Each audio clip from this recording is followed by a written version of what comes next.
Spring cleaning in Havana. Cubans are working down to the wire, painting houses and repairing streets. For the first time in 88 years, a US president is set to visit. Many are hoping for change on the socialist island.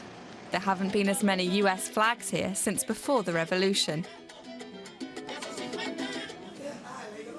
But some Cubans are skeptical about what the visit will achieve.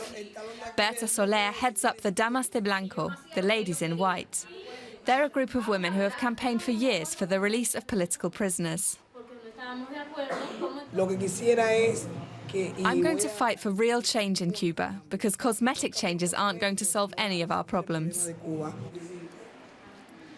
She says recent developments haven't really made a difference. We're not afraid, but we think this is not the right time for President Obama to come. He said he would only visit when the country makes progress on human rights.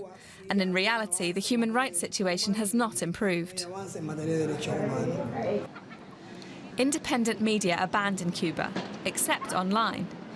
That's because when the Cuban Constitution was written, there was no internet. Journalist Elaine Diaz runs a website where she can fight for a freer Cuba. In terms of press freedom here in Cuba, what we really need is an authority or a group to work as a kind of watchdog and make sure that the changes happening here are going in the right direction. And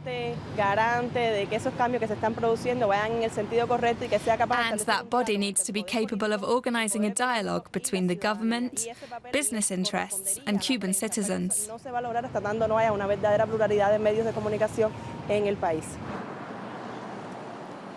To tackle the issue, young Cuban journalists are working with supporters from abroad.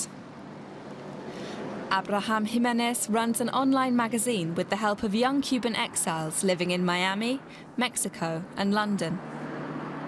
Now we have a place to express ourselves which belongs to us, without it being influenced by politicians or the state. That shows that things are starting to change in Cuba.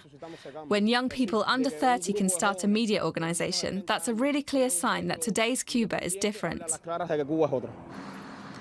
Cuba's Communist Party is set to hold a major congress in April.